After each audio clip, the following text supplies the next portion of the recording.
Welcome back to HU16 Live at 5. I'm Ethan Brazell, and I serve HU16 as our weather anchor and news anchor, but that's not my primary place of education. I'm actually a business student here at Harding University. I study information systems, and joining me today is Dr. E, who is an assistant professor over at the College of Business, teaching finance and various other classes, and he's here to join us today. Dr. E, thank you so much for coming on. Appreciate the opportunity. Glad to be here. Now, one of the reasons we have you on today is concerning what's going on in the world scene. In the world scene, we've seen a lot of market fluctuation. Right. Looking closely at the United States, we saw that the Dow Jones has dropped about 1,000 points today, some record numbers. Right, yeah. Could you discuss a little bit about that?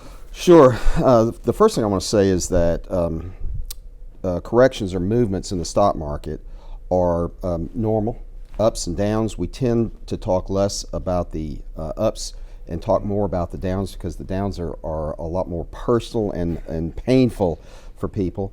And so we've experienced a correction now, which is defined as a 10% drop from the most recent high. And corrections, again, are things that happen on a pretty regular basis. The statistics show us that about every 3 years we have a move down in the major indexes of between 10 and 20%, and about every 5 years we have a move down of 20% or more. 20% or more is called a bear market. Up 10% to 20% is called a correction.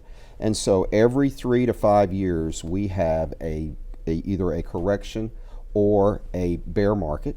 But what we're seeing now with coronavirus is it's expanding everywhere. I saw the map this morning, and the only place that's not that doesn't show a high number of incidences is Africa, and they have their own problems. Ebola has reared its ugly head again in the Congo. So, but about 90% of Africa was clean, but the rest of the world is showing incidents. So it's been pretty widespread, and it has disrupted the supply chain.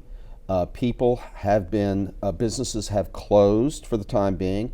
That means people aren't making money. That affects consumption, and so the central banks around the world have been announcing their plans and their concerns, and it looks like we could go into a kind of a global turndown or recession if things don't clear up pretty quickly. So Dr. E, we talked about how this affects the world stage here in Arkansas. What about people here at Harding? How should we respond to a situation like this? As I mentioned, corrections happen all the time, and when these things happen, it's a good opportunity for people to check the most important investment dimension that they have, the decision that they have to make, which is how much of their money should be invested in stocks, how much should be invested in safer investments. So this is a good opportunity to revisit that, but I will tell you that the average investor earns 2% a year, and the stock market earns about 10% a year, and the reason is because the average investor makes emotional decisions that are mistakes. So I would say, first, don't do anything in terms of action on your portfolio, and second, make sure that your assets are invested properly to begin with.